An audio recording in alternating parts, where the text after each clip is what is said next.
Assalamualaikum warahmatullahi wabarakatuh.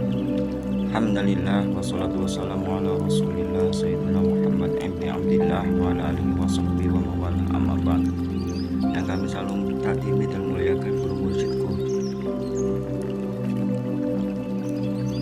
dan juga para guru pembimbing-pembimbingku yang lahiriah dan batiniah, pun pula kawan-kawan, teman perjuangan dan saudara-saudara, tentunya para pemirsa pencinta ilmu yang setia di channel Ahmad Zaki Sena ini dalam kajian ilmu tasawuf, jati diri dan spiritual. Semoga kita semua selalu dalam kesehatan, dalam limpahan kasih sayang Allah, keselamatan dan keberkahan tentunya. Pula kita selalu diberikan kemudahan taufiknya untuk selalu melakukan kebaikan dalam ridho Allah Subhanahu wa ta'ala. Amin ya rabbal alamin.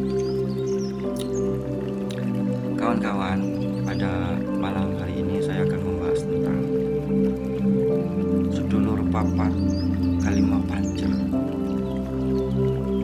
Sebelum kita akan membahas tentang itu, dengan kedermawanannya kita selalu untuk meramaikan khasanah keilmuan dari channel ini agar tetap berkembang dan bisa memberikan suatu sumbangsi khasanah ilmu dengan kontinu, sehingga kita bisa terhubung, bisa ada suatu kajian-kajian baru dan kita cepat terhubung, upload yang baru, maksudnya seperti itu. Dengan cara like dan subscribe-nya. Baik, pada malam kali ini saya akan membahas tentang sedulur papat kelima pancer. Jadi ada banyak sekali persepsi dari pandangan orang ya. Sedulur papat kelima pancer itu apa saja? Sedulur papat kelima pancer adalah kakang kawah, adik ari-ari, tali pusar, lan getih. Ya, sebelum saya akan membahas tentang itu, saya akan membahas tentang unsur yang ada di dalam diri kita yang sifatnya keilmuan tasawufnya dulu. Keilmuan tasawuf, bahwa dalam diri kita itu unsurnya itu pertama, Allah meniupkan manafaktu fihi min ruhi, ruh kepada kita, pada jasad ya. Sehingga ada jasad, ada badan, unsurnya itu yang dari unsur tanah, unsur api, unsur angin, dan unsur air. 4 elemen, 4 unsur itu dari badan kita. Masuklah ruh, masuk langsung kita ditiup oleh Allah, sehingga hidup, dep, makanya detak jantung, dep.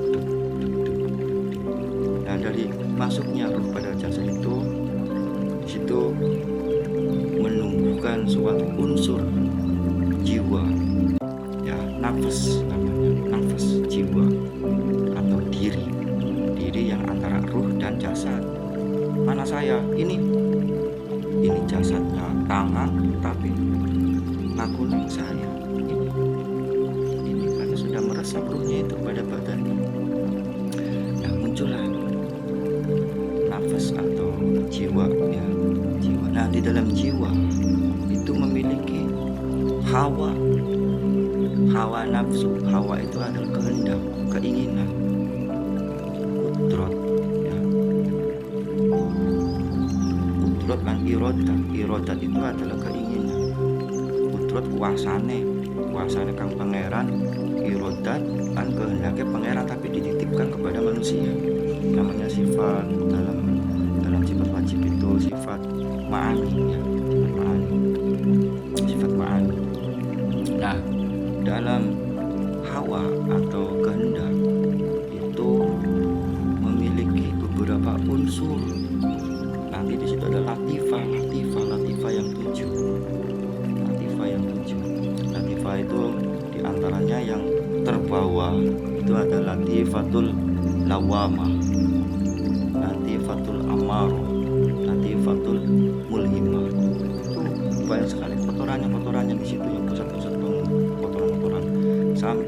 nafsu yang tidak disadari, nafsu keakuan yang ada di latifah-latifah yang lain, ada latifatul akfa, khofi, ya, latifatul khofi, sirri, dan kulbinya itu nafsu latifatul nafsu lawamah, dan latifatul nafs di sini latifatul amaroh, dan latifatul kolab juga memiliki kehendak-kehendak atau energi, ya, energi, kekuatan-kekuatan atau karakter-karakter yang bisa menimbulkan suatu akhlak atau karakter. Nah, di dalam nafsu itu disuruh oleh Kangjeng Rasul untuk kendalikan atau perangi. Kan roja'na minal jihadil asghar ila jihadil akbar. Mari kita pulang dari jihad yang kecil menuju jihad yang besar, yaitu jihad melawan hawa nafsunya yang ada dalam diri kita, dalam dada kita, fi baina jambain, di dalam dada kita, di antara dua dada kita. Nah, setelah kita bisa menaklukkan itu, akan muncul suatu akal. Jadi sebelum kita bisa menaklukkan akal, itu akan memilih kepada fujuroha, pada keburukan. Tapi kalau sudah bisa mengendalikan, membentengi dari jiwa-jiwa yang kotor, dari sifat-sifat latifah yang kotor, sehingga akan menumbuhkan akal. Akal itu fungsinya untuk mencari suatu kebenaran dan pengetahuan, untuk mendekatkan diri kepada Tuhan yang Maha Esa. Nah, itu unsur-unsur daripada dalam pandangan tasawufnya. Nah, sekarang yang dimaksud dengan papat kalimat pancer di sini itu adalah ada kakang kawah. Kakang kawah itu yang sifatnya itu adalah getih putih, itu dilambangkan menjadi amal soleh. Kalau kita nggak memiliki amal soleh, ya tidak akan mewujudkan suatu kakang kawahnya. Sedangkan kakang kawah itu memiliki unsur sifatnya pelindung. Nah, jadi kita harus bisa meyakini kalau kita melakukan suatu perbuatan kebaikan, amal soleh akan memunculkan aura positif yang akan melindungi kita, ya, dan akan menjaga kita. Amal soleh itu tentunya amal soleh yang hanya mengharapkan ridho Allah Subhanahu wa Ta'ala. Jangan niatnya karena ingin ria, ingin dipuji, ingin minta balasan dari orang lain. Jangan. Amal soleh yang mengharap ridho Allah. Itu ya, kakang kawah itu berwujud dari amal soleh yang sifatnya itu melindungi. Yang kedua itu adi ari-ari. Adi ari-ari itu adalah sifatnya penasehat. Apa wujud dari penasehat tersebut? Itu adalah ilmu, ya, ilmu. Kita nggak akan bisa memiliki suatu adi ari-ari kalau kita belajar mencari ilmu. Kenapa Kanjeng Nabi Muhammad SAW wajib boleh ilmu, mencari ilmu? Tolabul ilmi fardhatun ala kulli muslimin wal muslimah, atau kulli muslim. Menuntut ilmu itu tidak wajib bagi seorang muslim, laki-laki dan perempuan. Kenapa bisa wajib? Dimulai dari buaya kecil sampai liang lahat, karena segala sesuatu itu semuanya menggunakan ilmu. Semuanya dengan menggunakan ilmu, sampai mengerti ilmu tentang, ya, mati sebelumnya mati. Bagaimana? Jadi ilmu, ya. Jadi kita selalu untuk mencari ilmu. Jangan merendahkan ilmu dari orang lain. Nanti ilmu kita itu akan hilang, terkuras, kalau kita masih menyepelekan ilmu orang lain. Karena ilmu itu semuanya dari Allah, milik Allah, bukan milik seseorang. Walaupun itu keluarnya dari anak kecil, keluarnya dari orang yang tidak berpendidikan, itu milik Allah. Kalau memang itu benar, punya Allah. Kalau itu memang salah, ya hargai orangnya. Kalau perlu nasihati dengan baik, ketemu dengan baik, tanpa ada yang merasa tersinggung atau merasa tersakiti, karena perwujudan Allah itu melalui pada makhluk. Semua makhluknya adalah bayangan atau pancaran cahayanya. Yang ketiga itu adalah tali ali-ali pusar. Tali ali-ali pusar itu adalah plasenta, kalau bahasa biologinya itu plasenta. Apa sifatnya? Itu adalah jembatan penghubung. Jembatan penghubung yang sifatnya itu sosialisasi, nandur hubungan kita kepada manusia. Hubungan kita kepada manusia, karena hubungan itu kan ada dua, hablum minallah, hablum minan nas. Ada naik vertikal, ada horizontal. Jadi horizontalnya itu adalah tali pusar ya, ikhtiar. Bagaimana hubungannya? Harus punya relasi sing apik, relasi yang sangat saling membangun, harmonis, dinamis, saling bekerja sama, saling rukun. Itu akan menumbuhkan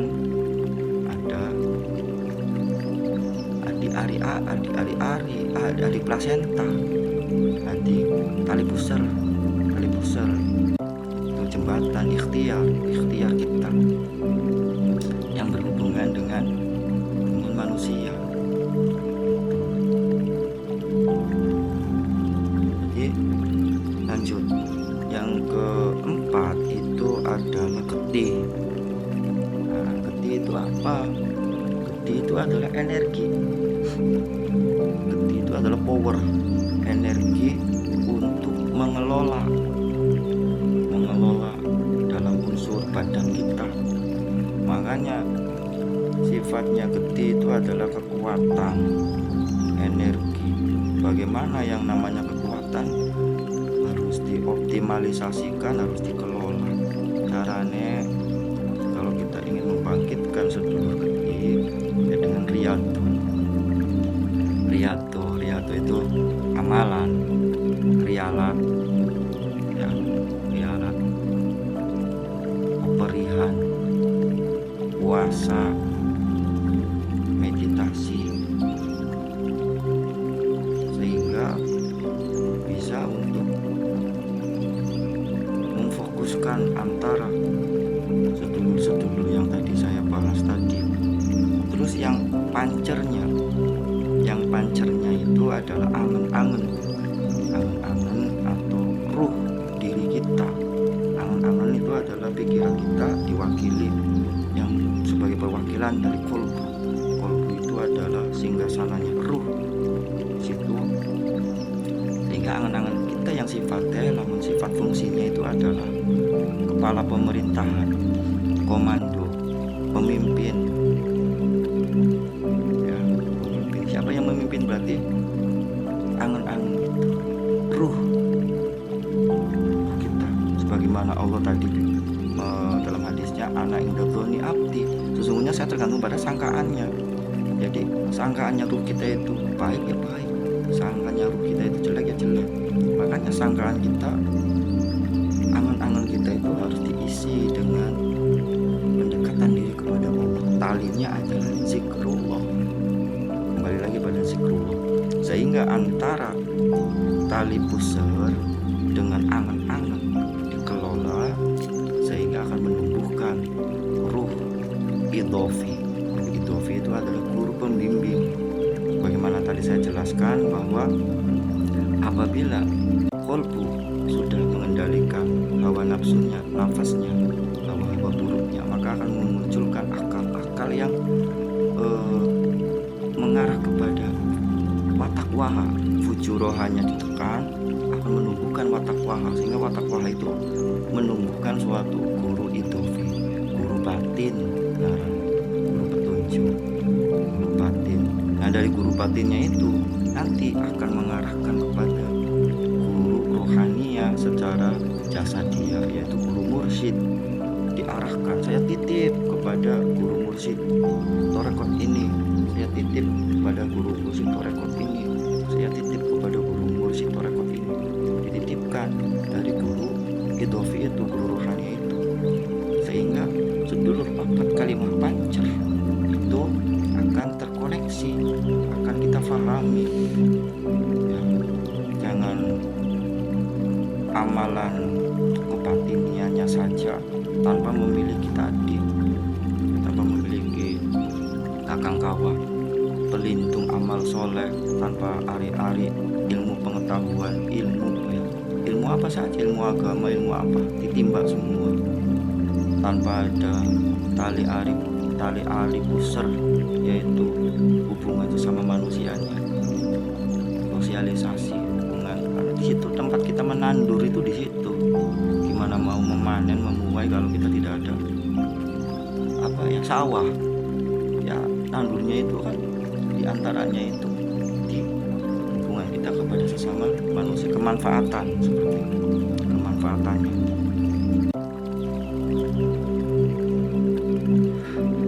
Jadi nanti memang ada amalan khususnya, amalan khusus untuk mengkondisikan ya, mengsinkronasikan, mengutuhkan daripada amalan sedulur papat kalimah pancer. Itu memang ada amalannya dan ada pengolahannya. Pengolahannya itu diantaranya ya,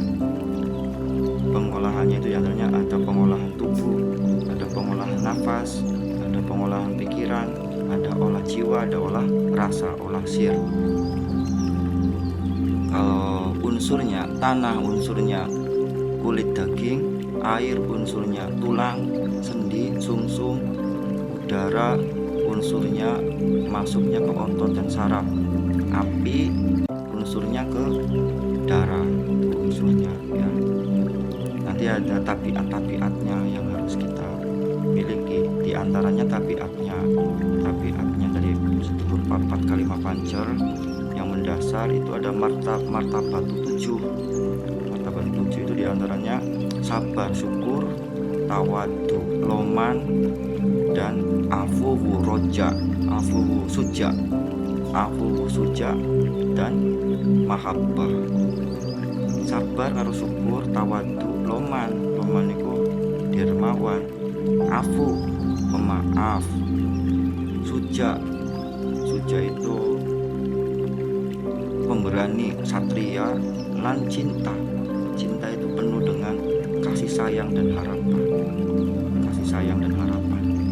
cinta, mahabbah, jadi berharap akan rahmat, kasih sayang. Jadi wujudnya itu cinta, welas asih ini, welas asih. Dan juga ada amalan-amalan untuk